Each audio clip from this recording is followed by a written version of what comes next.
بسم اللہ الرحمن الرحیم۔ معزز سامعین حضرات، آج آپ کے سامنے عشرہ ذی الحجہ کے فضائل عرض کرنا مقصود ہے۔ عشرہ ذی الحجہ کے فضائل سب سے پہلے قرآن مجید سے پارہ نمبر 30 سورہ الفجر اور سورہ الفجر کی ابتدائی 3 آیات۔ اعوذ باللہ من الشیطان الرجیم، بسم اللہ الرحمن الرحیم۔ والفجر ولیال عشر والشفع والوتر۔ ترجمہ: قسم ہے فجر کی، ولیال عشر، قسم ہے 10 راتوں کی، والشفع والوتر، قسم ہے جفت اور طاق کی۔ جفت اور طاق آیت کی تشریح میں بڑی اچھی طرح سمجھ میں آ جائے گا۔ والفجر، قسم ہے فجر کی۔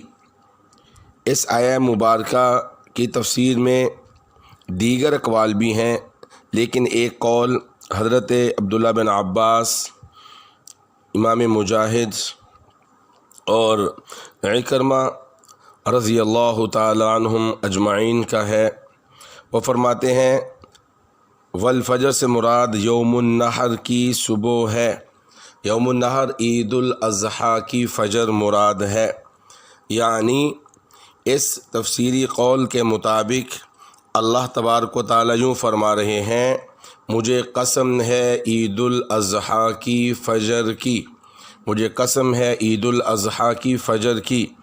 اور ولیال عشر، نبی صلی اللہ تعالیٰ علیہ وسلم کا پاک ارشاد، ولیال عشر والشفع والوتر۔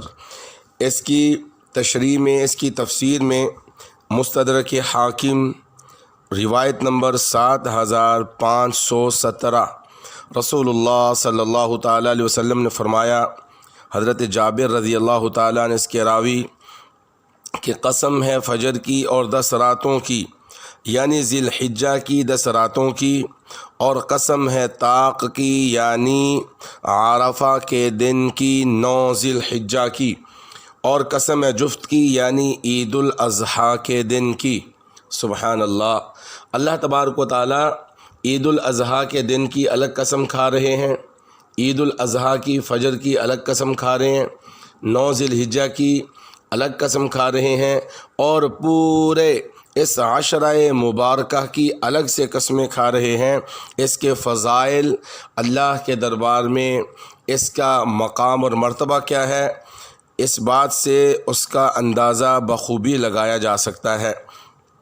عشرہ ذی الحجہ کے فضائل کے حوالے سے حضرت عبداللہ بن عباس رضی اللہ تعالیٰ عنہ کی روایت نمبر 2438 سنن ابی داود میں روایت موجود ہے۔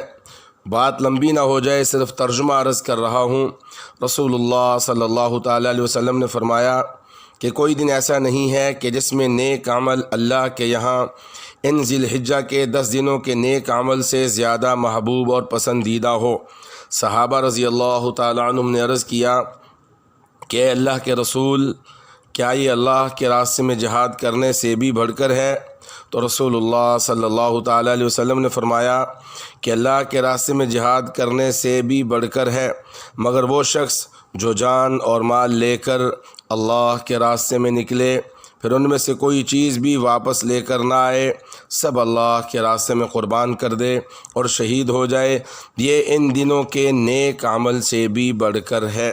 تو میرے بھائیوں، دوستوں، بزرگوں، وہ ایمان والا جس کا عقیدہ درست ہے، توبہ سچی ہے، عشرہ ذی الحجہ میں فرائض، واجبات، سنن مؤکدہ کی ادائیگی کے ساتھ ساتھ وہ بہت سے نوافل کام جو اللہ اور اللہ کے رسول صلی اللہ علیہ وسلم نے ہمیں سکھائے اور سمجھائے، ان پر عمل کرتا ہے، جہاد کی دل میں محبت رکھتا ہے، خلافت اسلامیہ کی دل میں محبت رکھتا ہے، تو یہ اور وہ مجاہد جو اللہ کے راستے میں جہاد کر رہا ہے، یہ عمل میں ایک دوسرے کے برابر نظر آ رہے ہیں، ایک دوسرے کے برابر نظر آ رہے ہیں، سوائے اس صورت کے جس میں وہ اللہ کا شعر اپنی جان آفریں کے سپرد کر دے، شہید ہو جائے، تو پھر اس صورت میں وہ بڑھ جاتا ہے۔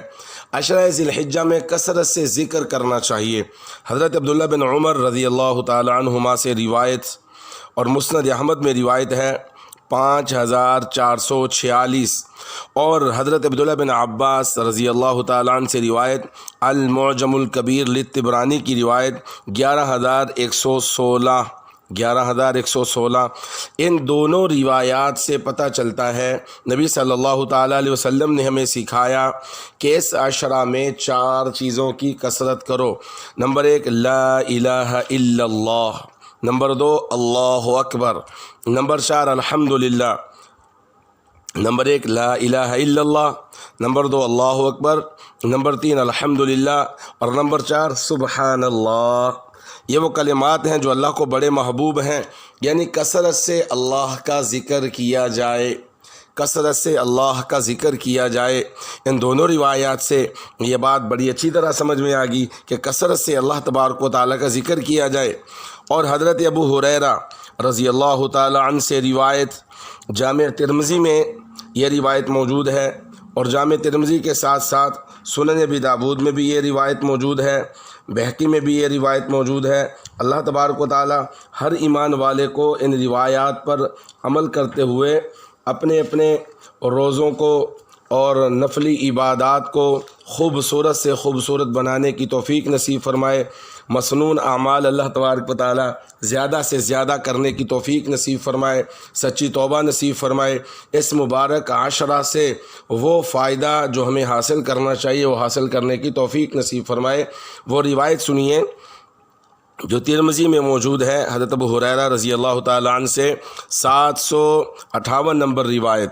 رسول اللہ صلی اللہ تعالیٰ علیہ وسلم نے فرمایا کہ عبادت کرنے کے لیے اللہ کے نزدیک سب دنوں میں عشرہ ذی الحجہ سب سے افضل ہے۔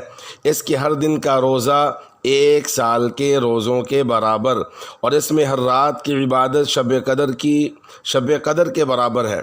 اس میں ہر رات کی عبادت شب قدر لیلۃ القدر کی عبادت کے برابر ہے۔ سبحان اللہ، سبحان اللہ۔ اللہ تبارک و تعالیٰ کی رحمتوں کے قربان جائیے۔ خطائیں دیکھتا بھی ہے، عطائیں کم نہیں کرتا، خطائیں دیکھتا بھی ہے، عطائیں کم نہیں کرتا۔ مولا سمجھ میں نہیں آتا تو اتنا مہرباں کیوں ہے؟ اللہ تبارک و تعالیٰ کی رحمت کا دریا بہہ رہا ہے میرے بھائیوں، اللہ کی رحمت کا، اللہ کے فضل کا، اللہ کے لطف کا، اللہ کے کرم کا دریا بہہ رہا ہے، اور عشرہ ذی الحجہ سے بھرپور فائدہ اٹھانے کے لیے اللہ نے ہمیں بھرپور موقع عطا فرمایا ہے۔ اور نیت کیجئے، میں اور آپ، ہم سب مرد و عورت، مسلمان سارے کے سارے، وہی نیت کریں کہ انشاءاللہ 5 وقت کی نماز مرد حضرات جماعت کے ساتھ، پابندی کے ساتھ مسجدوں میں ادا کریں۔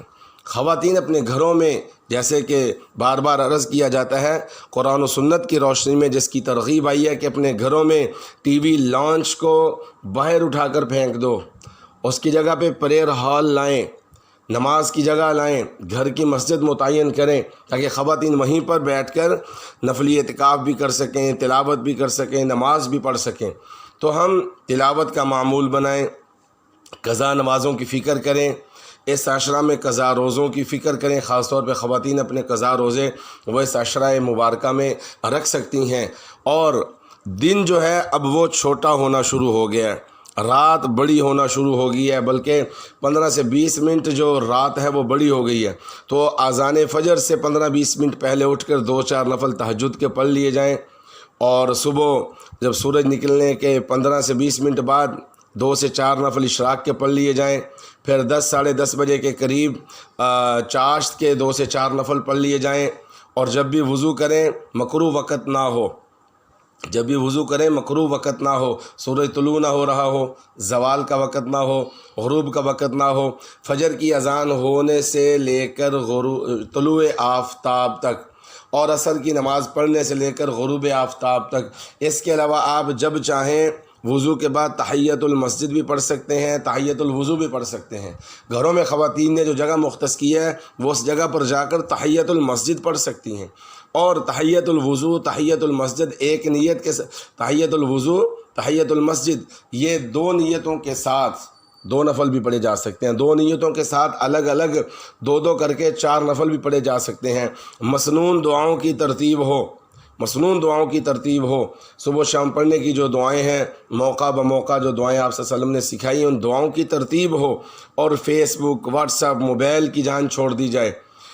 آنے والا یہ جو مبارک عشرہ ہے، اس عشرہ مبارکہ سے ہم بھرپور فائدہ اٹھائیں، ہم بھرپور فائدہ اٹھائیں تاکہ قربانیاں جو اللہ کے حضور میں ہم نے انشاءاللہ پیش کرنی ہے، اس میں اور زیادہ اخلاص پیدا ہو جائے، حلال مال ہو، عقیدہ درست ہو، اور نیت میں اخلاص وہ آتا ہے عمل سے، عقیدہ درست ہو، عمل درست ہو، سچی توبہ ہو، اس سے انشاءاللہ ثم انشاءاللہ اللہ تبارک و تعالی قربانیوں میں اخلاص پیدا فرمائیں گے، قبول فرمائیں گے۔ تو اللہ تبارک و تعالیٰ سے دعا ہے اللہ تبارک و تعالیٰ ہمیں اس عشرہ مبارکہ سے بھرپور فائدہ اٹھانے کی توفیق نصیب فرمائے۔ اور آخر میں ایک بات، بعض حضرات اس عشرہ مبارکہ میں روزانہ 10 دن تک لگاتار 2 رکعت نفل توبہ کے پڑھتے ہیں۔ بھئی توبہ کے نفل زندگی میں جب مرضی پڑھ لیں، کوئی ممنوعیت نہیں ہے مکروہ وقت کے علاوہ، جیسا کہ عرض کیا جا چکا۔ تو لیکن کوئی یہ کہے کہ عشرہ ذی الحجہ کی کوئی خاص عبادت ہے، کوئی خاص نوافل ہیں، نہیں۔ دن کا روزہ رکھیں، 1 روزے کا ثواب 1 سال کے برابر۔ رات کو عبادت کر لیں آدھا گھنٹہ پون گھنٹہ، تو اس کا بھی میں نے عرض کر دیا کہ آج کل یہ جو عشرہ آ رہا ہے، عشرہ ذی الحجہ، اس کی رات کی عبادت کا ثواب لیلۃ القدر کی عبادت کے برابر۔ ترمذی سیدنا ابو ہریرہ رضی اللہ تعالیٰ عنہ سے روایت۔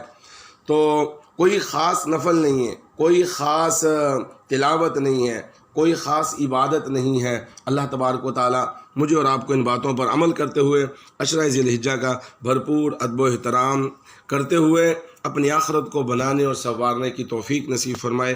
آمین، اللہم آمین، وآخر دعوانا ان الحمد للہ رب العالمین۔